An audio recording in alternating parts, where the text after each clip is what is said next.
Hello student, আজ আমি তোমাদের চ্যাপ্টার 12-এর উপপাদ্য 24টা বুঝিয়ে দিচ্ছি।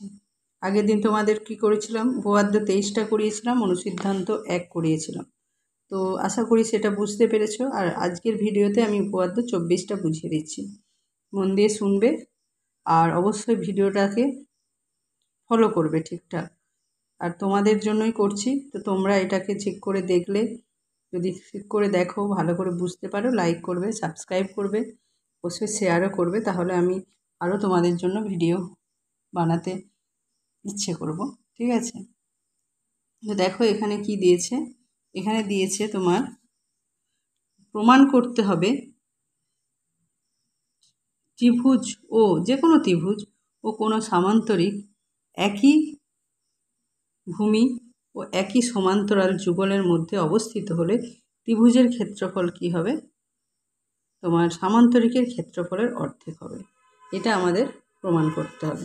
তো দেখো এখানেতে প্রথমে আমি কি করেছি, আগে আমি ছবিটা এঁকে নিয়েছি।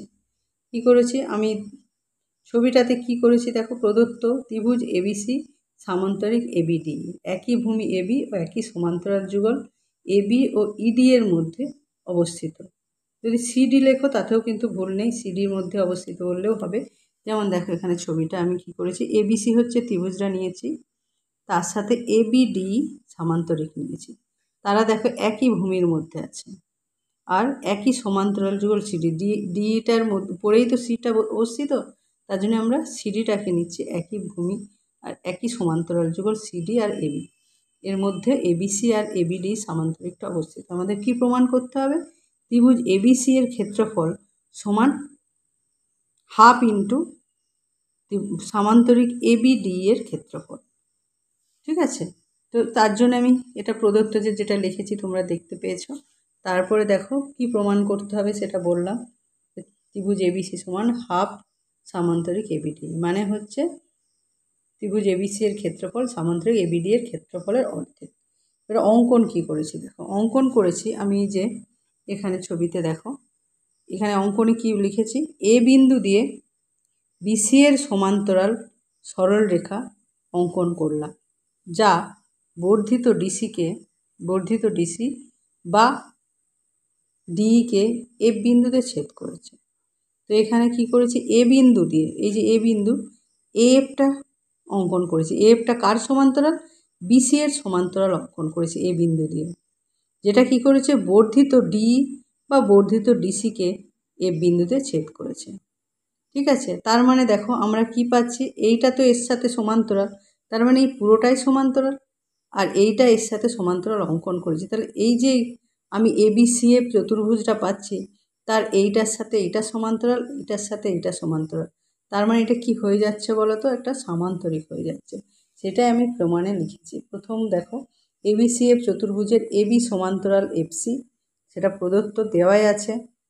ঠিক আছে? এই যে এটার সাথে, কারণ এটা আমাদের সামান্তরিকের, এটা বর্ধিত বাহু, তাহলে এইটা যদি এর সাথে সমান্তরাল হয়, অবশ্যই তার বর্ধিত বাহুটাও সমান্তরাল হবে, তার জন্য এটা প্রদত্ত। আর এফ সমান্তরাল বিসিটা আমরা অঙ্কন অনুসারে পেয়েছি, তার জন্য লিখেছি অঙ্কন অনুসারে।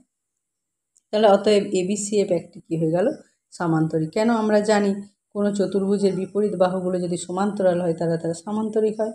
এবারে দেখো এখানে দুটো সামান্তরিক পাচ্ছি, কি কি, এবি সিএফ একটা সামান্তরিক পেয়েছি, আবার এবিডি একটা সামান্তরিক। এই দুটো সামান্তরিকের ভূমি দেখো এবি, আর একই সমান্তরাল যুগল এবি আর ডিএফ বা এফডির মধ্যে অবস্থিত।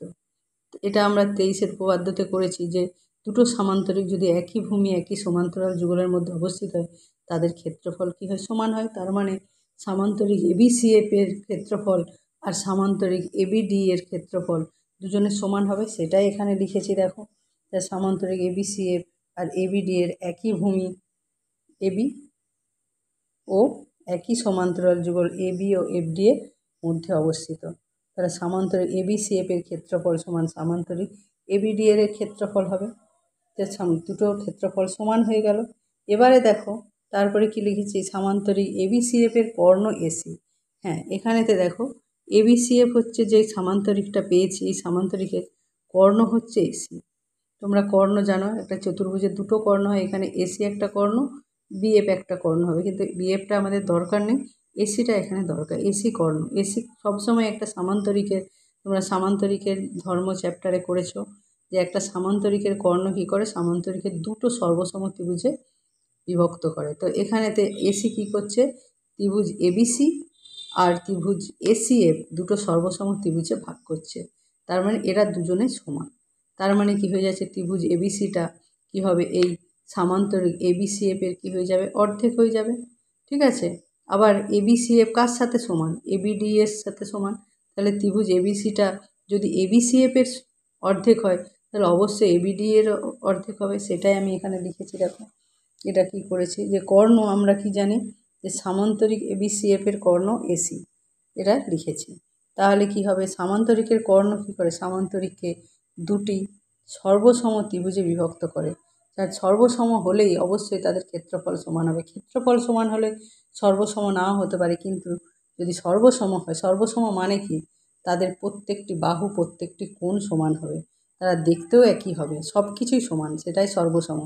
যখনই সর্বসম হয়ে গেল তাহলে ত্রিভুজ এবিসি আর ত্রিভুজ এসিএফ দুটো সমান হয়ে যাচ্ছে, তখন কি হয়ে যাচ্ছে, ত্রিভুজ এবিসি কী হয়ে যাচ্ছে, সামান্তরিক এবিসিএফের অর্ধেক, তার জন্য হাফ ইন্টু লিখেছে এটা।